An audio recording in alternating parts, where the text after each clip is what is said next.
बहुत समय पहले की बात है। सुंदर वन में टुनटुनी चिड़िया अपने पति कालू कौवे के साथ रहती थी। कालू कौवा शहर में नौकरी करता था। जाड़ी का समय था। जंगल में तेज बारिश भी हो रही थी। बारिश की वजह से ठंड पड़ चुकी थी। जंगल में सभी पक्षी अपने अपने घोंसले में दुबके हुए थे, लेकिन टुनटुनी का पूरा परिवार जाग रहा था। मम्मा मम्मा, मुझे बहुत ठंड लग रही है। चारों तरफ से ठंडी हवाएं आ रही हैं। चुप हो जा मेरी बच्ची, मैं अभी तुझे रजाई उड़ा देती हूँ। आप तो मेरी एक भी बात नहीं सुनते। देख रही हो ना, कड़ाके की बारिश पड़ रही है और अपना घर कई जगह से टूट फूट गया है। समय रहते तुमने मरम्मत कर ली होती तो इस भयंकर बारिश में हमें हमारे बच्चों को इस तरह से ढूंढना नहीं पड़ता। सारे पक्षी आराम से अपने अपने घरों में सो रहे हैं और हम हैं जो इतनी रात को जाग रहे हैं। अब मुझसे ये ठंड और बर्दाश्त नहीं हो रही है। चलो बबली कबूतरी के घर चलते हैं।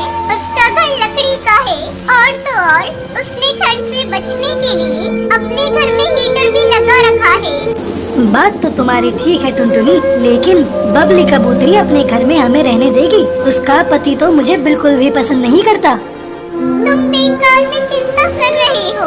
मैं उसके घर गई थी। उसका पति किसी काम से दिल्ली गया हुआ है और महीने भर बाद लौटेगा। तो ठीक है, चलो हम बबली के घर चलते हैं। टुनटुनी चिड़िया अपने पति और बेटी के साथ बबली कबूतरी के घर जाती है। बबली बहन, ओ बबली बहन, जल्दी से दरवाजा खोलो, हमें तुम्हारी मदद चाहिए।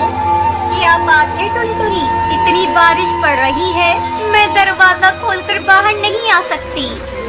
बबली बहन, बारिश की वजह से ठंड बहुत बढ़ गई है। मेरा घर जगह जगह से टूटा फूटा है। ठंड के मारे हमें नींद नहीं आ रही है। कृपया करके अपने घर में थोड़ी सी जगह दे दो। टुनटुनी, तुम कहीं और जाकर अपना इंतजाम करो। मेरे घर में बिल्कुल भी जगह नहीं है। मेरे यहाँ बहुत मेहमान आए हैं। ये तुम क्या कह रही हो बबली बहन? मैं बहुत आस लेकर तुम्हारे घर आई हूँ। एक रात के लिए हमें अपने घर में रहने दो। लेकिन बबली कबूतरी टुनटुनी की बातों को कोई जवाब नहीं देती। फिर टुनटुनी सुंदरी के घर जाती है। अरे सुंदरी, जल्दी से दरवाजा खोलो, बाहर बहुत ठंड है। आज की रात हमें अपने घर में थोड़ी सी जगह दे दो। ये क्या टुनटुनी, आधी रात को तुम मेरे घर क्या करने आई हो?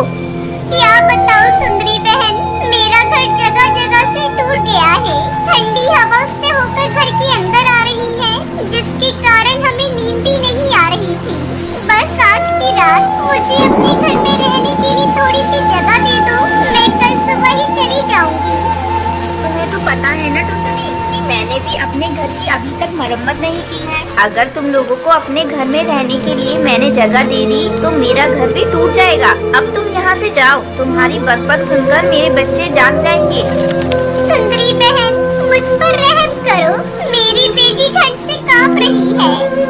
टुनटुनी, तुम मुझे माफ कर दो, मैं तुम्हारी कोई मदद नहीं कर सकती। इतना कहकर सुंदरी अपने घर का दरवाजा बंद कर देती है। इतनी ठंड में अब हम लोग कहाँ जाएंगे जी?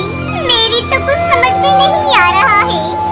टुनटुनी, तुम रोना बंद करो। मैं जब शहर से आ रहा था तो रेल की पटरी पर मैंने बहुत लकड़ियाँ पड़ी देखी थी। वहाँ एक बरगद का पेड़ भी था। चलो हम लोग चलकर उसी पेड़ पर लकड़ी का घर बनाते हैं।